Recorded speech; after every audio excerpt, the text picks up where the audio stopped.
There are a number of applications that we have to explore in Chapter 7. And we will do that using worksheets and recitations and Wednesday's lab, maybe.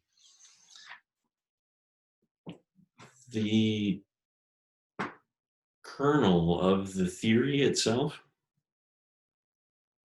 is actually surprisingly short.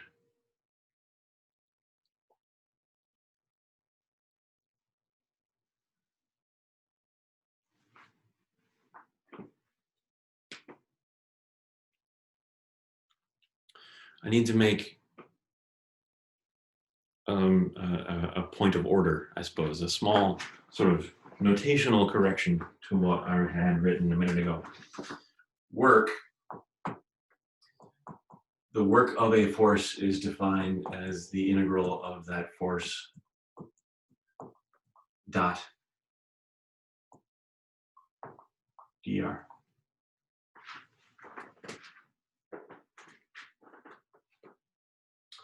The work of the net force, then, is the integral of the net force as a function of position dot dr. And that would be the net work, sigma w.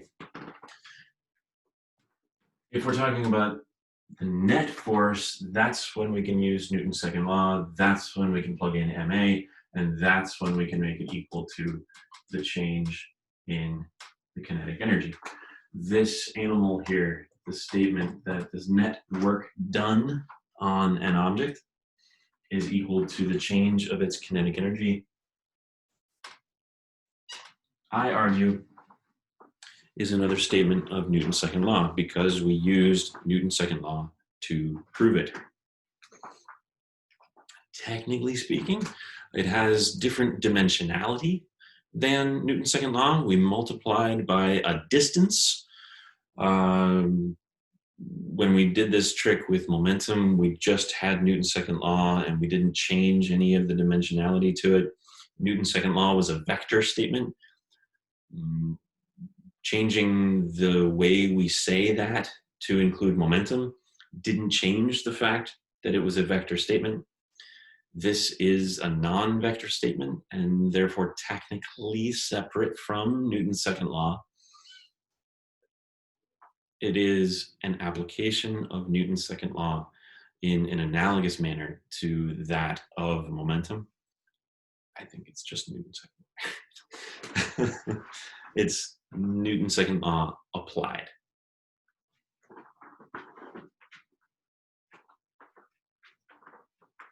On a fundamental level, why are these two things equal?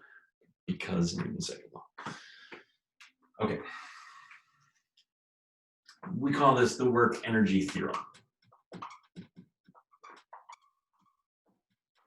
As a way to explicitly say that it is the equality of the net work done and the change in kinetic energy, we could talk about an analogous impulse momentum theorem, which was just, again, Newton's second law.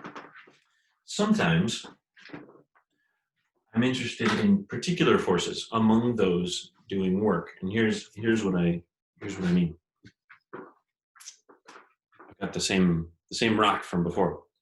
If I set it on my lap, well, here I'll show clearer space here. If I set it on my whiteboard tray,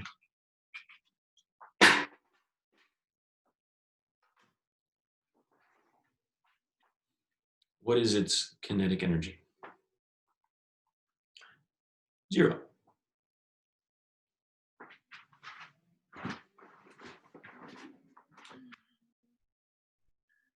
If I lift it to a height above the whiteboard tray, I have done work. Me personally, I did work. I applied a force and I applied it for a displacement.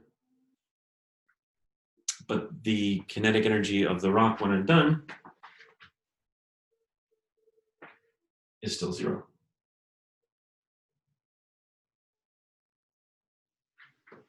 So the kinetic energy of the rock hasn't changed. What the net work done must be zero according to the work energy theorem. And it is, because I'm not the only force acting. There is also gravity. As I apply a force sufficient to move the rock up, the weight of the rock, gravity exerts an equal force down. So I do work on the way up, force directed this way, displacement directed this way. I do positive work. As I move it up, gravity, force directed this way, displacement directed this way, the dot product gets me cosine phi, gets me a minus sign.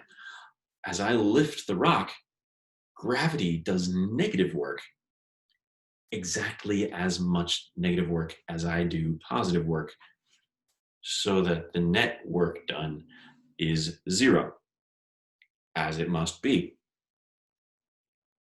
Now,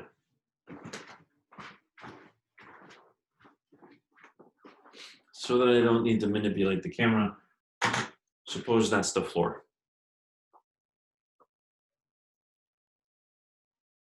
No matter how long you watch, the rock will not fall off the floor.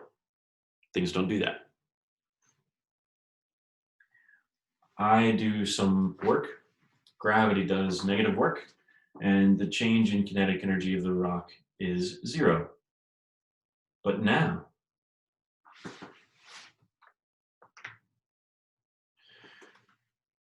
the rock could move in this new state, in this new configuration. The rock could move, and because it is moving, it therefore has kinetic energy. Where did it get the kinetic energy from?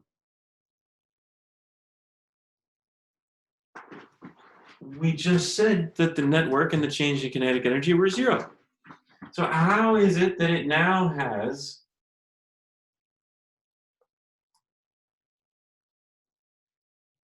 kinetic energy? The ability to do work on something else. If I let it hit this whiteboard tray, it might break it. It might exert a force on my whiteboard tray, and the only way it can do work is if it has kinetic energy, and the only way it has kinetic energy is if something does work on it, but we said nothing does. Except gravity on the way down.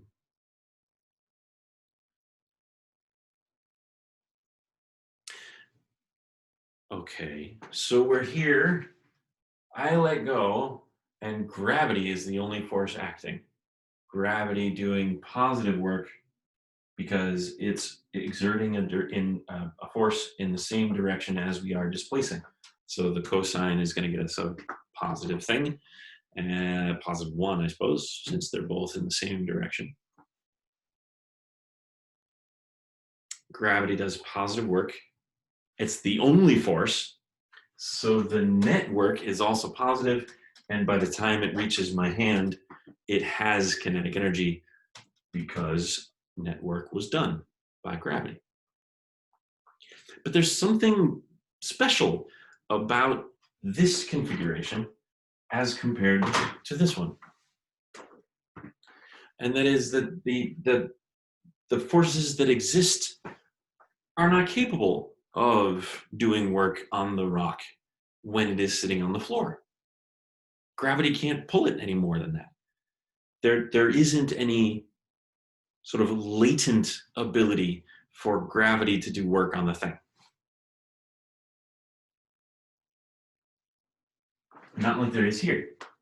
If conditions are right, if I let go, gravity then is immediately allowed to do non-zero, to do positive work on the rock and change its kinetic energy. A similar thing might be said about springs. If we stretch a spring, it is able to spring back. But if we just hold it, nothing happens. We apply a force, but the spring the whole time is trying to pull back. Up until now, the net work done is 0. But in this configuration, if I release the spring, the elastic force of spring mass is able to do work on this bit of mass and cause it to have kinetic energy. It's almost like there's like a spring gravity that acts on this bit of spring over here. Or it's like there's that lifting the rock is like stretching the gravity spring. We stretch it from equilibrium, we let go, and now it'll spring back according to gravity. We put the system into a configuration such that these forces, gravity and the spring, the elastic force we call it, are able to do work. They are not currently, but they will. Or they could, they can, they could, they help me out. They could, if conditions were right, potentially they could do.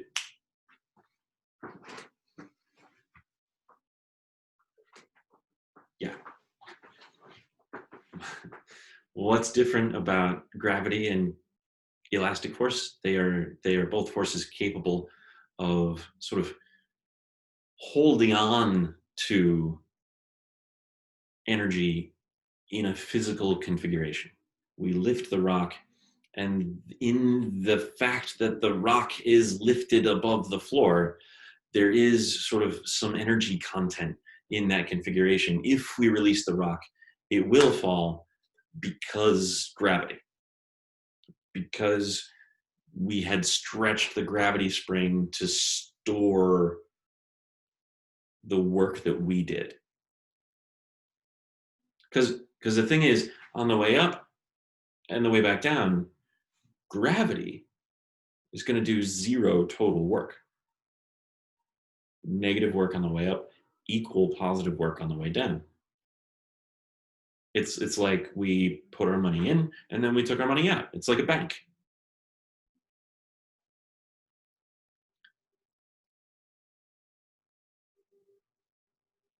We pushed on the gravity spring. We pulled on the gravity spring. How much? Well, we did an amount of work to change, to get gravity to do a negative amount of work. Because we know that we can withdraw our investment, gravity is going to want to do positive work to put us back to basic configuration. And the way we talk about that is by saying that we are storing energy in a configuration. We want to talk about potential energy. It's still the work energy theorem. We just annotate differently.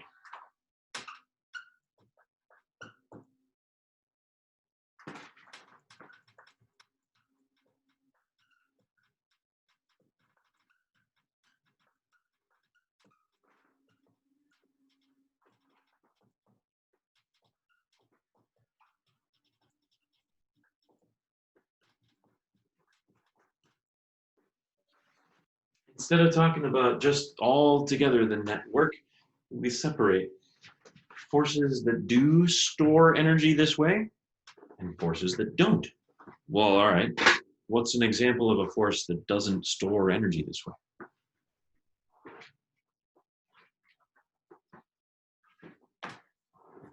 If I push the eraser, I guess there's nothing to erase, I don't need to do it upside down. If I push the eraser across the whiteboard, friction does negative work because it acts to oppose the motion. So as I push to the right, friction acts the other way. The object still moves to the right, so the force and the displacement are anti-parallel. So we get the cosine of 180 degrees gets us a minus sign. Friction does negative work. If we let it come back, friction still does negative work on the way back. Now we're moving the eraser to the left. Friction's trying to oppose us by pushing the other way. Friction will always do negative work. It'll never be the case that we can raise and then lower. Gravity will do zero work in a loop like that. Friction will not. So we have these forces that can store energy, forces that do, in fact, do zero work in a closed path, and forces that don't.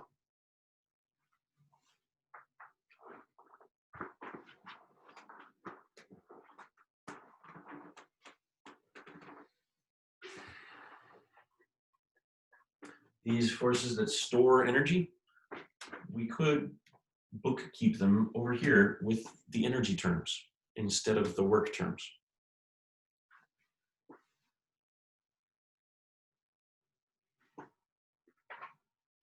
If we subtract them to this side, we're saying minus the sum of the work done by forces that store energy.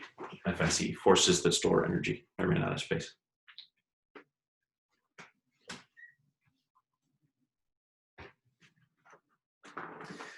The work done by forces that store energy is kind of redundant. We just want to talk about the energy.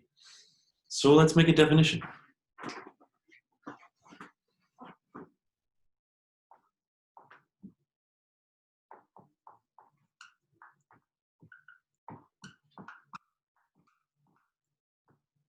Not kinetic, because we lift the rock, it isn't moving yet. It could potentially move when it could not before. It has the potential to move.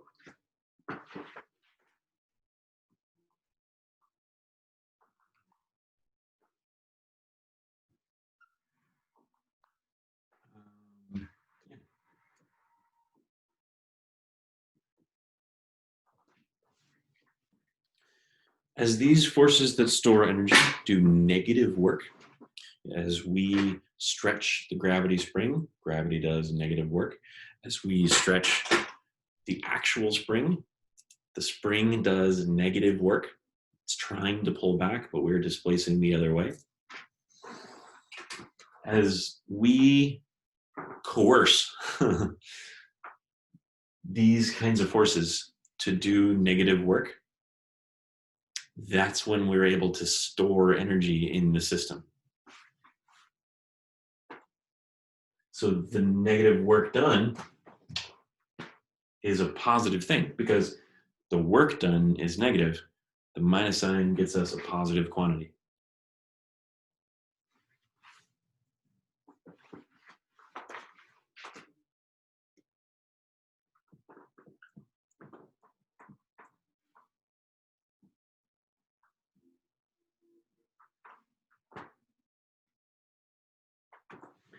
Capital U for potential energy. Not entirely sure why. It has a lot to do. It has a lot more to do with, well, actually with Hamilton, and a little bit to do with electricity and a little bit to do with quantum mechanics. Why we use the letter U, but we do. U for potential energy. If we're talking about these forces that store energy, the name that we give to them is that they are conservative, which makes me think about conservation laws.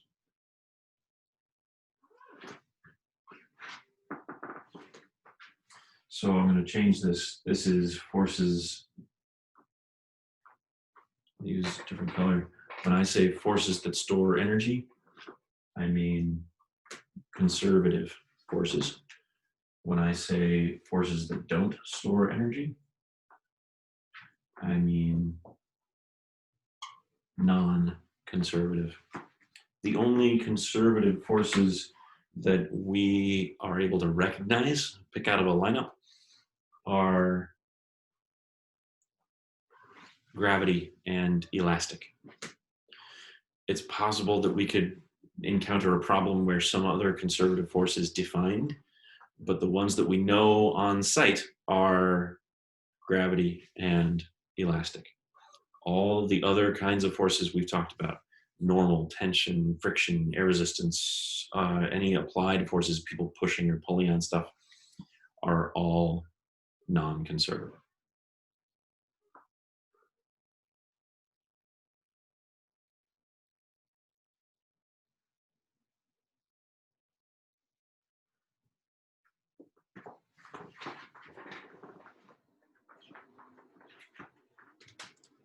This statement in purple is another statement of the work energy theorem.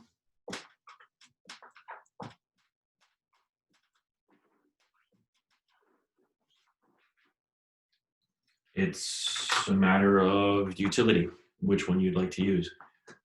If you want to talk about potential energy, then use this one. If you'd like to talk about the work that is done by conservative forces and loop it all into the network, then you're talking about the other version of the work energy theorem. They are equivalent. It's up to you.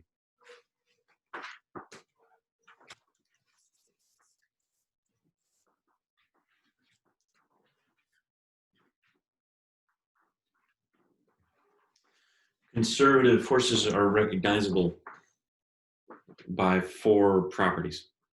The work done by conservative forces. 4 things are true. I'm not gonna say them here in lecture because part of our work this week, I'm actually so that I know that you have at least written these things that are true about conservative forces. I'm going to ask you to research them. It's not a lot of research. It's written in the book. I'm just asking you to read and write down and kind of comprehend what those 4 properties are. So I'm not going to cover them in lecture. I'm going to ask you all to explore them. And that means that there's only one more thing in chapter 7 that I need to talk about with you. Oh, I'm sorry. 2 things.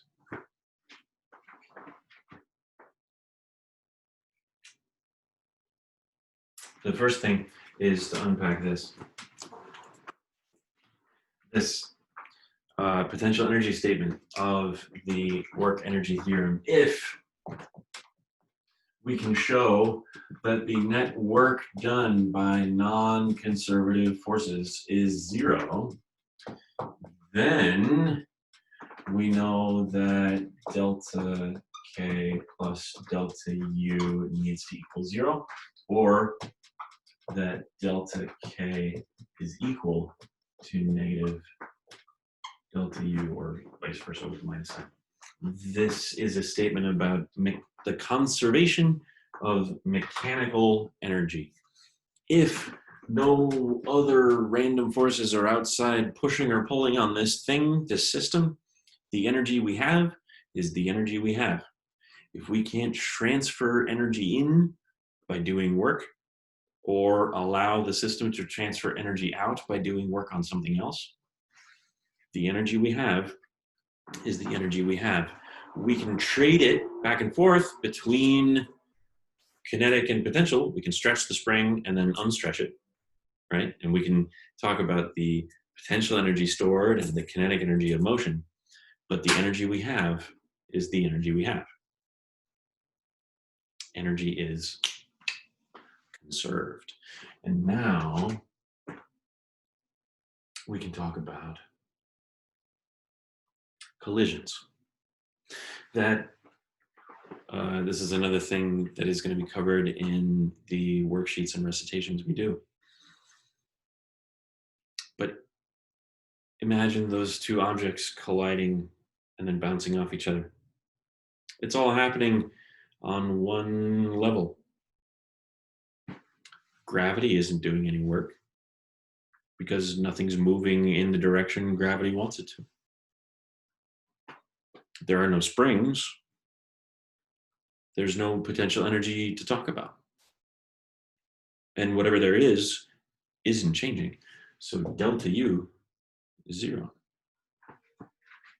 for that collision, which means that in addition to momentum conservation, for a collision of that type, if we can show this, that no energy is transferred out of the system of two objects, if the system doesn't do any work on its surroundings by, I don't know, friction creating heat or causing a loud bang or something, if we don't lose any energy and there isn't any change in the potential, then the change in the kinetic must be 0. So we have delta momentum equals 0 and delta kinetic energy equals 0. And that's the second of our equations before and after the collision. In the kind of collision where things just bounce off each other, which we call an elastic collision. So why did we come to talk about work? Because doing so let us talk about kinetic energy. And work and energy let us talk about potential energy and get us to this place. If the potential energy doesn't change, we have another conservation law that we can bring to bear on the collision problem we were just looking at.